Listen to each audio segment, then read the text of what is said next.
৩৭৩তম দিন ধরে আন্দোলন করছেন সংগ্রামী যৌথ মঞ্চের সরকারি কর্মচারীরা এই শহীদ মিনারের পাদদেশ জুড়ে। এমত অবস্থায় দাঁড়িয়ে গতকাল থেকে কিন্তু আম্বেদকর মূর্তির পাদদেশে অর্থাৎ রেড রোডে সেখানে কিন্তু রাজ্যের মুখ্যমন্ত্রী মমতা বন্দ্যোপাধ্যায় ধর্ণাবস্থান করছেন কেন্দ্রের বঞ্চনার প্রতিবাদের জেরে। এবং এমত অবস্থায় দাঁড়িয়ে কিন্তু এই শহীদ মিনার এবং মাতঙ্গিনী মূর্তির পাদদেশে এবং তার পাশাপাশি গান্ধী মূর্তিতে যে সকল চাকরি প্রার্থীদের মঞ্চ ছিল তাদেরকে কিন্তু ইমেলের মাধ্যমে জানিয়ে দেওয়া হয়েছে তাদেরকে কোনো রকমভাবেই সেখানে বসতে দেওয়া যাবে না। কার্যত সংগ্রামী যৌথ মঞ্চের সরকারি কর্মচারীদেরকে একই নির্দেশিকা জারি করা হয়েছিল এবং কার্যত তারা কিন্তু বলেন যে তারা এখানে যেমন অনশন করছেন এই অনশন তারা চালিয়ে যাবেন, কোনো রকমভাবে মঞ্চ তারা ভেঙে যাবেন না এবং কোনো রকমভাবে মঞ্চ তারা আন্দোলনের জমিত ছাড়বেন না।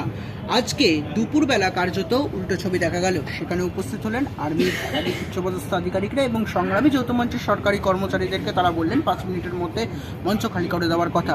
কিন্তু এক্ষেত্রে দাঁড়িয়ে ঠিক সন্ধেবেলাতেও একই ছবি দেখা গেল, সংগ্রামী যৌথ মঞ্চের সরকারি কর্মচারীদের কাছে ফের এলেন আর্মি অফিসাররা এবং সেখানে বলছেন সংগ্রামী যৌথ মঞ্চের সরকারি কর্মচারীরা নাকি তাদের মঞ্চকে পরিষ্কার পরিচ্ছন্ন রাখছেন না। ইতিমধ্যেই এই বিষয়কে সামনে রেখেই আমি কথা বলার চেষ্টা করব সংগ্রামী যৌথ মঞ্চের আহ্বায়ক ভাস্কর ঘোষ এই মুহূর্তে আমার পাশে রয়েছেন। ভাস্করবাবু, আজকে 373তম দিন হয়ে গেল, এখান থেকে 500 মিটার দূরে রাজ্যের মাননীয় মুখ্যমন্ত্রী মমতা বন্দ্যোপাধ্যায় কেন্দ্রের বঞ্চনার প্রতিবাদের জন্য আজকে ধর্ণাবস্থান করছেন। কোনো তো আশার আলো মিলছে না। বিয়ের পাশাপাশি আরও একাধিক দাবি রয়েছেন, তার পাশাপাশি আর্মিদের তরফ থেকে এইরকম একাধিক নির্দেশিকা জারি করা হলো। এটা কি নতুন রকমের কোনো এরকম আর্মিদের দিয়ে আপনাদেরকে ভয় দেখাতে গিয়েছে মাননীয়, কি বলবো? হ্যাঁ, প্রচেষ্টাটা সেরকমই। আর্মির এখানে দোষ নেই, আর্মিকে কলকাতা পুলিশের উচ্চপদস্থ আধিকারিকরা এই কাজটা করাচ্ছে। ঠিক আছে, লড়াইটা হবে, লড়াইটা তো আমরা সমস্ত কিছু লড়াই নিয়েই তো এখানে 1 বছর ধরে টিকে আছি। এই যে সাম্প্রতিক প্রচেষ্টা, সেই প্রচেষ্টাও ব্যর্থ হবে। ইতিমধ্যেই বলা হলো যে দুপুরবেলায় যে ছবি দেখা গেল সেখানে বলছেন যে আর্মি অফিসাররা 5 মিনিটের মধ্যে টিম খালি করে দিতে হবে। আপনারা সেখানে বলছেন যে না, আমরা অনুসরণ করছি, আমাদের আন্দোলনের জমি আরও তীব্র থেকে তীব্রতর করতে হবে। এবং সন্ধ্যেবেলা যে ছবিটা দেখা গেল কার্যত আর্মি অফিসাররা তিনি এলেন এবং তারা এসে বলছেন যে আপনারা নাকি সংগ্রামী যৌথ মঞ্চের যে চারিদারের পরিবেশ সেটাকে নাকি স্বচ্ছ রাখছেন না। এই বিষয়টা কীভাবে দেখছেন? এটা সম্পূর্ণ মিথ্যা এবং উদ্দেশ্য প্রণোদিত কথা। 1 বছর আগেও যারা শহীদ মিনার গ্রাউন্ডে এসেছেন, এখন এলে পরে দেখতে পাবেন যে শহীদ মিনার গ্রাউন্ডটাই পরিষ্কার হয়ে গেছে।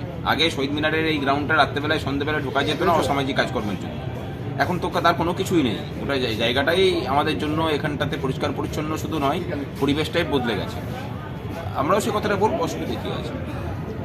আরেকটা শেষ প্রশ্ন, সেটা হচ্ছে গিয়ে ইতিমধ্যেই দেখা যাচ্ছে আপনারা সংগ্রামী যৌথ মঞ্চের যারা সরকারি কর্মচারীরা রয়েছেন এবং আপনি নিজেও আপনারা চেয়েছেন যে রেড রোডের ধারে যেখানে রাজ্যের মাননীয় মুখ্যমন্ত্রী মমতা বন্দ্যোপাধ্যায় ধর্ণাবস্থান করছেন তার পাশেই আপনারা ধর্ণাবস্থান করতে চেয়েছেন আপনাদের দাবি দাবাকে সামনে নিয়ে। এই নিয়ে আপনারা আর্মি অফিসারদের কাছে মেলও করেছেন, তাদের তরফ থেকে কোনো সুরাবার্তা কি এখনো পর্যন্ত মিলেছে?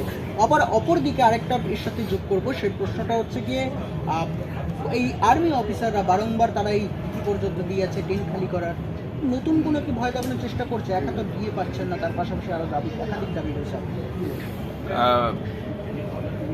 লড়াইটা শুধুমাত্র যদি নিজেদের জিয়ের জন্য হতো তাহলে লড়াইটা হয়তো এতদূর টিকিয়ে রাখতেই পারতাম না। লড়াইটা যেহেতু রাজ্যটাকে বাঁচানোর, লড়াইটা যেহেতু এই রাজ্যের ভবিষ্যৎ প্রজন্মের ছেলে মেয়েদের জন্য, লড়াইটা চলবে। এত সহজে লড়াই থেকে পিছু হটার বা হেরে যাওয়ার কোনো রাস্তা নেই। আর উনি তো কোনোদিনই চাননি যে আমরা এখানে বসে থাকি, তারপরে তো আমরা বসে আছি। সুতরাং ওনার চাওয়া না চাওয়া বা কলকাতা পুলিশের চাওয়া না চাওয়ার সাথে আমাদের অবস্থান বা বসে থাকার কোনো সম্পর্ক নেই। আমরা আমাদের কাজ করে যাব, আমাদের যেখান থেকে অনুমতি আছে সেই অনুমতি নিয়েই আমরা কাজ করবো এবং সেটা চলবে। কাল থেকে আরও তাহলে জোরদার আন্দোলন হচ্ছে? হ্যাঁ, অবশ্যই জোরদার হবে। আমাদের সদস্য সমর্থকদেরকে আমরা ডাক দিয়েছি, আগামীকাল তারা আসবেন সবাই।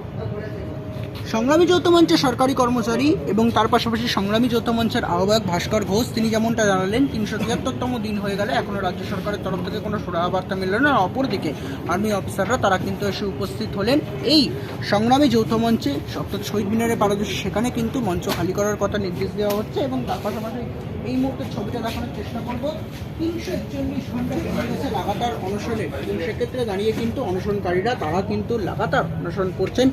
এদের কথা মাথায় রেখেও কিন্তু মাননীয়ার তরফ থেকে এখনও কোনো সুরাবার্তা নেই।